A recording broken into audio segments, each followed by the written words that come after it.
vast majority of the senior executives I've worked with this year, very successful, proven track records, absolutely invaluable members of their leadership teams. But through the stress of the business, post-COVID stress, the economy, they are dealing with a lot. And you and I know from our work that environment can bring out sometimes bad behavior. It can bring out sometimes the worst of us. So, my methodology, which is very similar to yours, is, helping them understand, what are those behaviors? What are some of the triggers for those behaviors? And let's start to eliminate some of those triggers one by one. It's not about taking a leader and teaching them a bunch of new skills and then throwing them back in the mix. It's really helping them do some rewiring. How do we help you show up differently? How do we help you avoid some of those things that activate your stress? But I'd say the vast majority of executives this year, that has been the number one theme.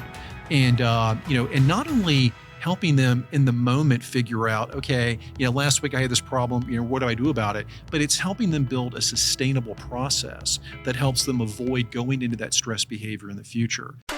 Welding together practical insights and powerful conversations to forge world-class leaders. This is the Leadership Foundry Podcast. This is the Leadership Foundry Podcast. I'm the host today, Brandon Smith, and I've got my co-host today and co-founder of the Leadership Foundry, Randy Hain, with us here today.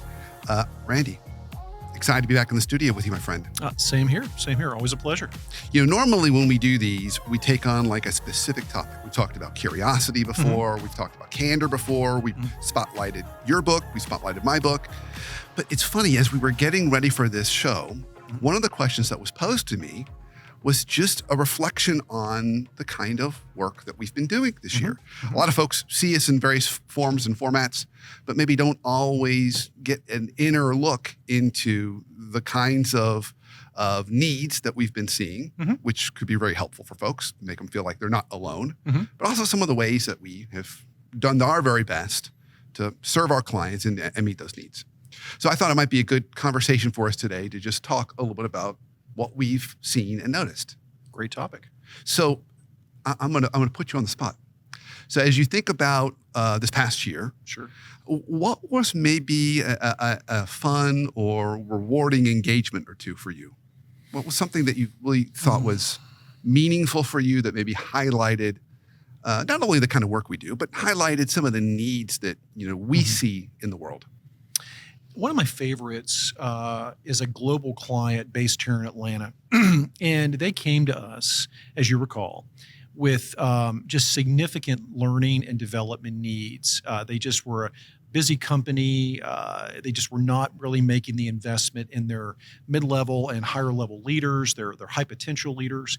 And we had an opportunity to come in and really interview them and understand what their core needs were and put together something that was customized, that was, ultimately just a breath of fresh air. It was very well received. You saw the survey data. It was a big hit, but it was one of my favorites because that group was starving for what we had to offer. They were. And it was just an opportunity for us to really make an investment.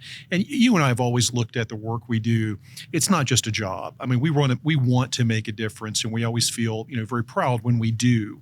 And I know that we made a significant difference in this company's growth and trajectory, and we really did something for leadership development they had never done before. So I was really proud of that one, and I hope we do more of those next year.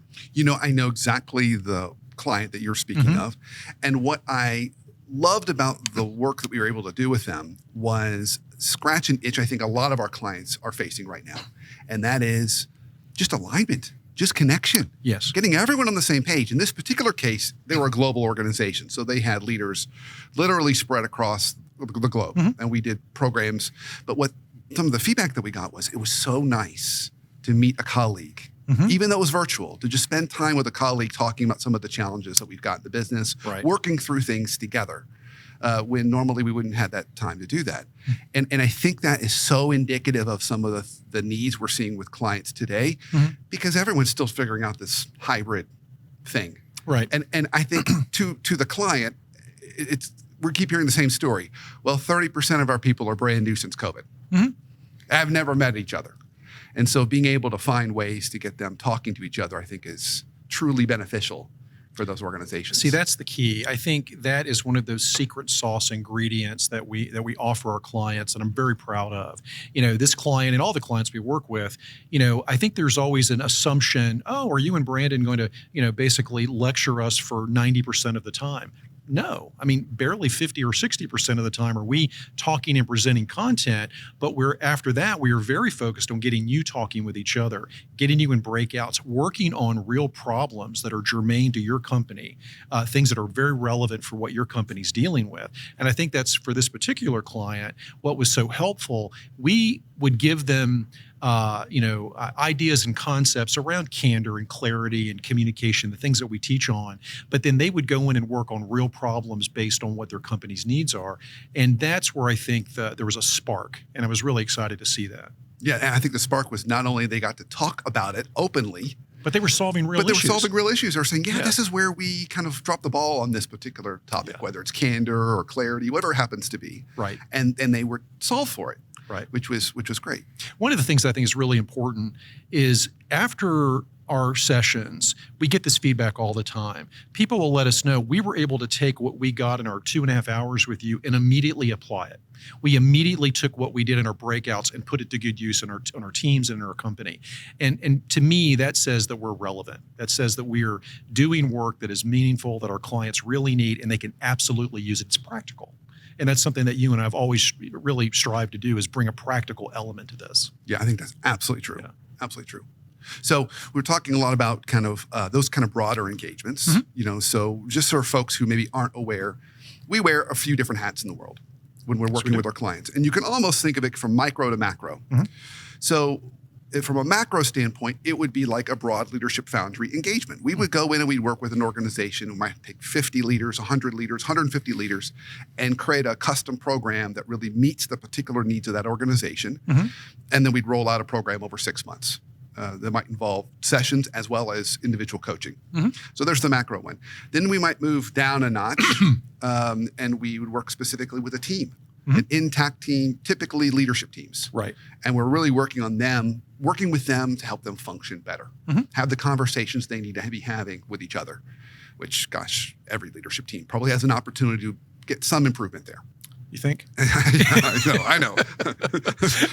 I'm being pretty gentle, but it can all get better there. Right, and then at the micro level, it's us as individual coaches. Right. We've got our individual clients that are sometimes part of those organizations or part of different organizations, and we work with them individually on their particular needs and challenges. Yeah, I mean, you're preaching to the choir. I totally agree with that. And I think what's interesting is, if our listeners, if our people that are listening to this would actually think about, the dynamic that often creates a Leadership Foundry engagement. You and I might be working with an executive coaching client, one-on-one, a senior executive. And during the course of those conversations, he or she may, talk about, I think I'm making progress, but my team is very dysfunctional. We have no trust on our team. And you and I will just simply respond with questions. Tell me more. Let's talk about that. And then, you and I we're not pushy people at all, but we may just say, listen, if you're ever interested, we'd love to talk to you about what the Leadership Foundry could do for your leadership team. So a lot of our bigger engagements are often driven from a very early one-on-one conversation with a senior executive. And I'm really proud of that, because I think it demonstrates that we are meeting the need of that person, but listening to what their bigger needs are, which really supports what you said. Yeah, absolutely. Yeah. So I'm going to pivot us a little bit. We talk about kind of that broader Leadership Foundry engagement. Let's go down that one level. Let's talk about executive teams, leadership teams. Sure. So when you think about some engagements that we've had over the last couple of years working with executive teams, or just generally speaking, what would you say are some of the big opportunity areas that executive teams were able to really challenge themselves to take these head on? It's really going to set them up well for next year, because my hunch, our hunch, is that this is really where there's going to be some real intense focus. If whether we're dealing with potential disruption in the economy or whatever may come, I think there's going to be an expectation and a hope that these executive teams fire on all cylinders.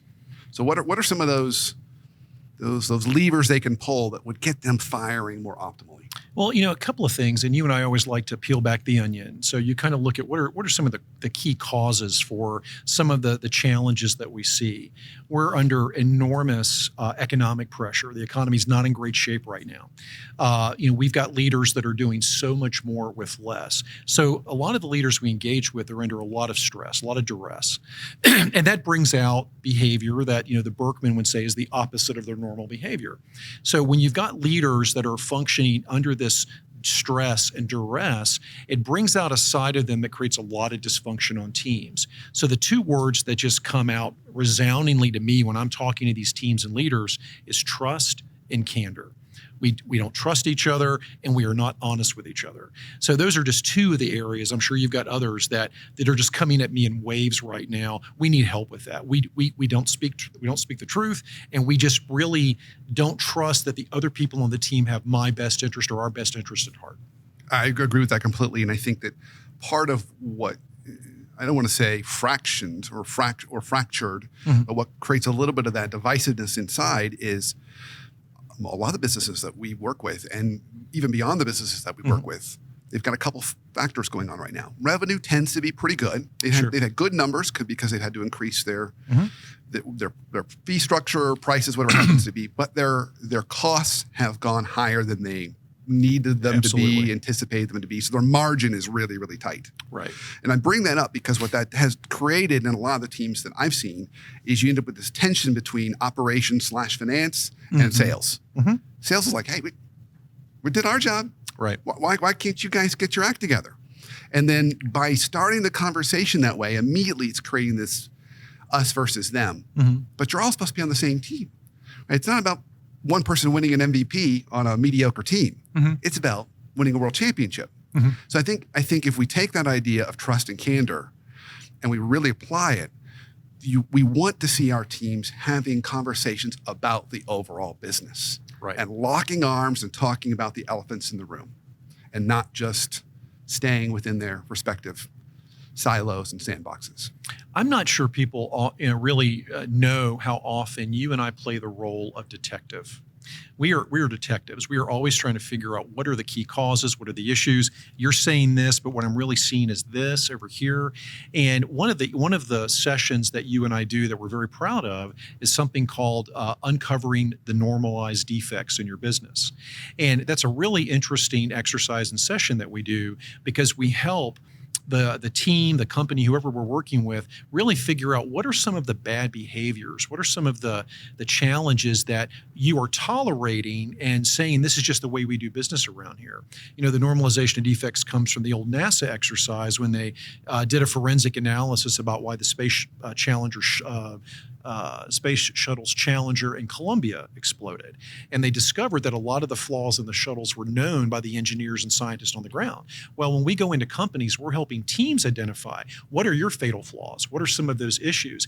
And most of the time, they're not really fully aware that they've got these issues. So I think our ability and our willingness to dive in and help them look in the mirror is a great place to start. And it's something I think increasingly we're going to be doing more of with our client teams. Yeah, I think that's true. So, as you were talking, it made me think of one other piece that we put in that process, which is highly effective to kick things off right out of the gate. Is most everyone here listening to this is familiar with 360 interviews. Yes. We do that as coaches with individual clients. Yes. But when we're working with a team, we do that with the team. Yes. So we interview every member of the team prior to the first session about the team. Yes. What have you seen as strengths or opportunity areas? One of our favorite questions is, what from your point of view, what makes a world-class team? And they answer that definition. And then we challenge them to score this team on that definition on a scale of 1 to 10. If you're curious, most senior teams score themselves right around a 5.5 on their definition of world-class. So it really helps us and helps them to all get on the same page on where they see as opportunities and strengths, and it gives them a great baseline and helps us know where to start. Right. So another piece of that process, which kind of helps us to work with those teams and move them along a little bit. Yeah, I think that gap interview process is invaluable. I mean, we really, if we're going to do a team engagement, really insist that our clients do it with us because we really are flying blind unless we start from that data-driven place. And what's great is in that first session, then we play back all the comments. Now they're scrubbed, so they're anonymous. Yes. But what will happen is someone will say, wait, go back to that comment. I didn't know someone felt that way. And usually the person will say, well, I said that. Yes. And it then just starts this really great, rich conversation that maybe they've been holding back for a long time. Just create that forum for that so we can help them move forward on trust and candor. Mm-hmm. So let's go ahead and just stick with this kind of flow, and let's go downstream one more. Sure. So when you think about your coaching clients, individuals that you've worked with this year, what were maybe some of the common needs or themes or challenges that you just saw over and over again? I'm going to go back to my old friend, stress, for just a minute, because he's our friend? I didn't know he was invited. He's our friend? Stress is good for business. That's probably true. But, and on a serious note, I think the vast majority of the senior executives I've worked with this year, very successful, proven track records, absolutely invaluable members of their leadership teams. But through the stress of the business, post-COVID stress, the economy, they're dealing with a lot. And you and I know from our work that environment can bring out sometimes bad behavior. It can bring out sometimes the worst of us. So, my methodology, which is very similar to yours, is, helping them understand, what are those behaviors? What are some of the triggers for those behaviors? And let's start to eliminate some of those triggers one by one. It's not about taking a leader and teaching them a bunch of new skills and then throwing them back in the mix. It's really helping them do some rewiring. How do we help you show up differently? How do we help you avoid some of those things that activate your stress? But I'd say the vast majority of executives this year, that has been the number one theme. And, and not only helping them in the moment figure out, okay, last week I had this problem, what do I do about it? But it's helping them build a sustainable process that helps them avoid going into that stress behavior in the future. If there is work this year that I'm probably the most proud of, it's that work that you and I do every day with executives, because I think we have helped a lot of careers get back on track and help a lot of leaders unleash their potential. So, and sometimes that work that we end up discovering as we're being detectives working with those clients may not even be at the workplace. It may be sometimes things that they can be doing outside of the workplace, which puts them right back in balance. You shared that story with me of the client you had recently, and the conversation just turned more into their revisiting other parts of their life, their spiritual life, and kind of restarting that and reigniting that. Now, that's not common conversation we always have with clients, but sometimes if that's where the client wants to go and needs to go, we go there. One of the things that I think we say it different ways, but we both say it, is at the beginning of an engagement, we just put it out there. We are willing to talk about any aspect of your life. It is all integrated. There is no such thing as compartmentalization. Silos don't work. So anytime you want to talk about any element of your life, it's always fair game. Don't push it, just put it out there. And I'd say the vast majority of clients always take me up on that. Well, can we talk a little bit about, I'm not spending enough time with my kids right now. My son came home the other day and said, "Hey, Dad, I haven't seen you during the daylight in like a month." So it's little things like that where you pick up on, okay, there are major issues here, and we need to really help them address the home life as well as the work life. So it's always fair game, always willing to talk about it. But I think sometimes clients that I deal with, are relieved that they have an outlet, and just helping them figure out, again, what are your stress triggers? What's causing this? How do we help you manage time more effectively? Whatever it is, helps them get back on track. And you know what? If you're happy at home, you're much more likely to be happy at work. Yeah, absolutely. So you talked about stress, and I think naturally our brain goes to unpleasant behaviors, right? Losing our temper a little bit, getting a little short with people, and that happens. That happens. But sometimes we have a reaction to stress that is well-intended but unsustainable. So one of the common things I've seen with my clients is, it's the title of my book, The Author versus Editor Dilemma. Right. So they get stressed out, right? Everything feels urgent all the time. And so what do? They just start doing the work. They start going into the business. They start getting their hands dirty, right? Because they feel like they need to spend more time in the business to get it under control. And the hours start creeping up to 65, 70, 75 hours. And then their people start getting frustrated because they feel like they're being micromanaged, or more importantly, not trusted. Right. And then their people start leaving. And then what does the leader do? Well, I guess I got to just keep doing this harder. It's that It's that whole old adage I think I've shared with you before. I remember hearing Greg Maddux, who was the famous baseball pitcher for the Atlanta Braves, won 4 Cy Youngs, and he was asked one time, what's the difference between a Hall of Fame pitcher and just an okay pitcher? He said the okay pitcher, when they get into trouble, they throw harder. The great pitcher, throw softer. So sometimes it's our assistance with those clients to help them know how to, rather than go in harder, pull back a little softer, trust your people a little more, delegate a little bit more. Well, there's a sub-theme to what you're saying that's so important. Everything is connected, and also there's a ripple effect that comes out of this. So in your scenario, they double down, they're working harder, they're not delegating. That also means they're not investing in their teams. They're not spending time with the people around them. Right. So they start to feel neglected, and they wind up doing quiet quitting or resigning because they feel like no one cares about me. So, in that moment, it's not just an isolated behavior. I've just got to double down and work more. Everything's connected. So helping leaders look in the mirror, understand that, start to trace that spider web. When you do this, these are the 3 strands that come from that, and I think that's something that we both enjoy doing. But this year has been a very intense year of helping leaders unwind from some of that. I think so. Reflecting on a recent round of 360 interviews I was doing, and it was just for this particular leader, and it was 2 levels below her. Okay.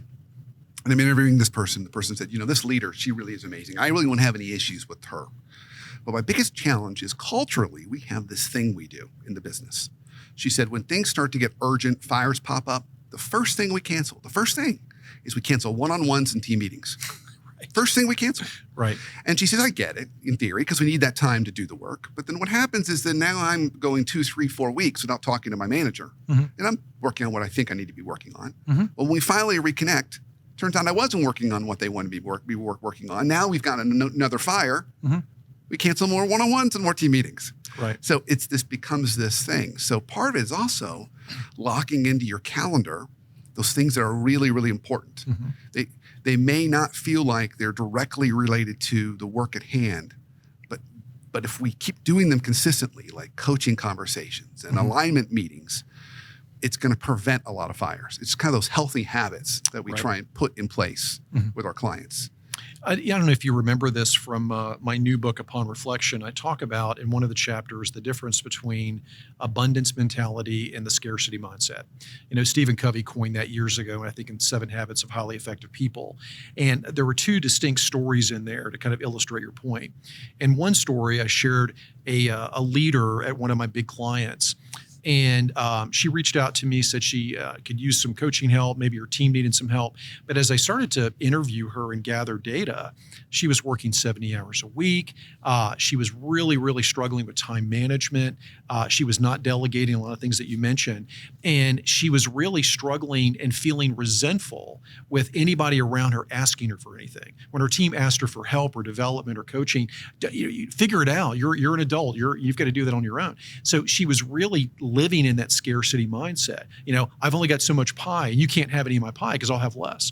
And so helping her unwind from that. And I directly confronted her with it in a gentle way. You're operating from scarcity. Let's talk about how you can get to a better place. And we've been working together for 4 months, and she is in a really good place right now because she was willing to look in the mirror and make changes. The other example I would give you of abundance is my son Alex, we've talked about many times, has autism, and he works for a major global retailer. And the supervisor, the manager of his particular store, and by the way, this store employs 150 people. It's like a $15 million enterprise. It's a big deal. So this manager, I know for a fact, is dealing with probably 20%, he's like 20% short on staffing. He's had illness go through his store many times, major stress of running a retail operation. The guy's always dealing with that kind of thing. So Alex got COVID earlier this year, and the assistant manager called first just to say, hey, we heard Alex was sick. Just wanted to say, sorry about that. And, he just let us know if we can help. That was nice. Well, 5 minutes later, the store manager called. And I know what's on his plate. I know what he's dealing with. He spent 30 minutes with my wife talking about how much he valued Alex, how hard a worker he was, gave us very specific stories about how well he was doing there in the store, and just said, I'm here to help in any way I can. And by the way, we're going to pay him the entire time he's gone. Wow. Now, that was a great example of the abundance mindset, because this guy had every reason to withdraw and not engage. He was overwhelmed, but he chose to operate from abundance. So anyway, when we're working with our leaders in a very simple way, we want to encourage them to leave scarcity behind and engage in abundance thinking. And it's something that I know we both do in our own way. But I think what I also love about that example is it's a very practical one that every leader listening to this can take away. Yes. Right. The assistant manager had checked the box, called to check in on Alex. So he could have just walked away. Right.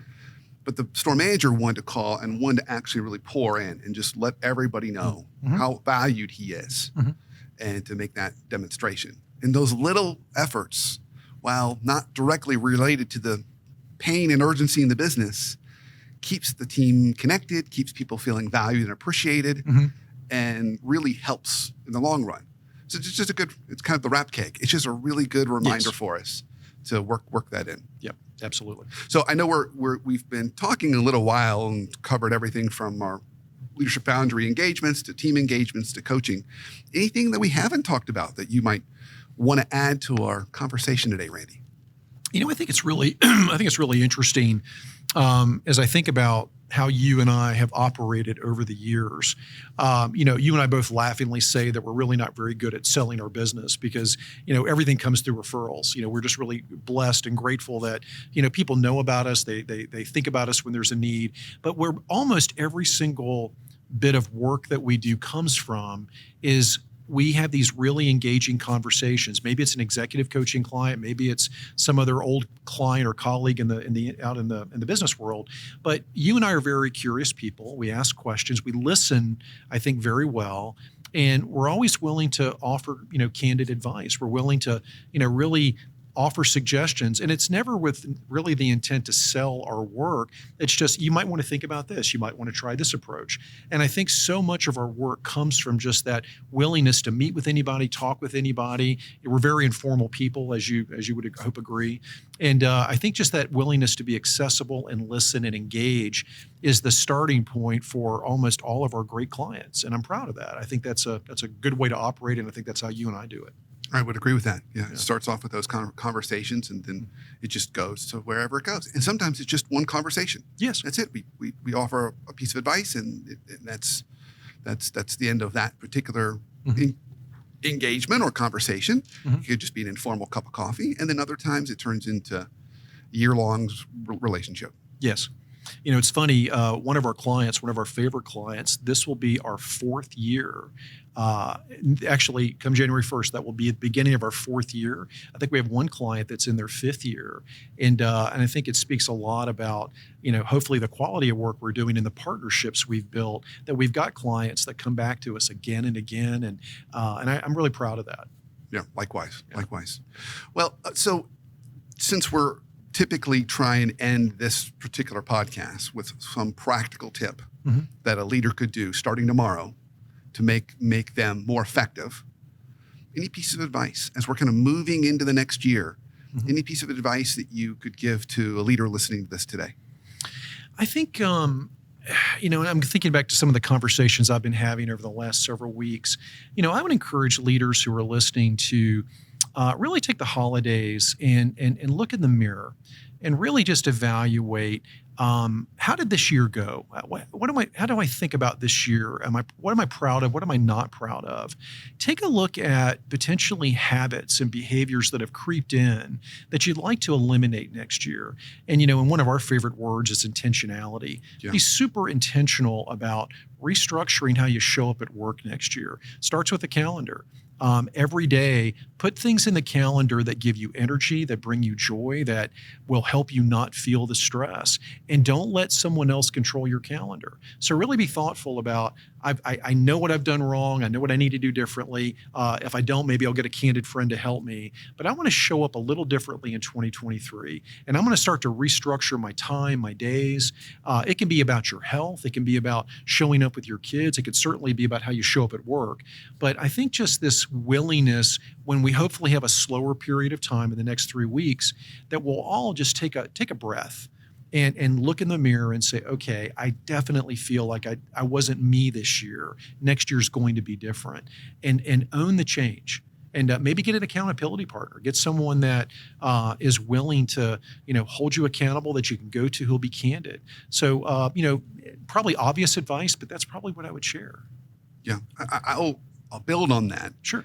And say more focus on the work side of the equation. Mm-hmm. I would say, as you're thinking about listening to this, about how to reframe your time, be intentional about how to use your calendar. Mm-hmm.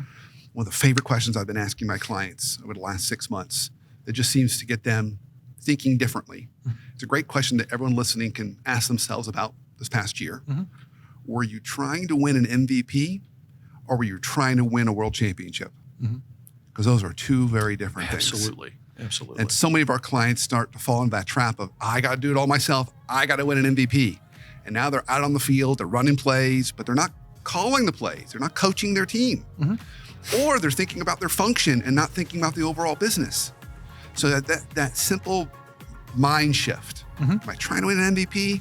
Am I trying to win a world championship? Because if we're trying to win a world championship, we're going to show up different. And then that can trigger how we use our time. Mm-hmm. Some of all those things we need to be putting in the calendar or preserving in the calendar versus otherwise.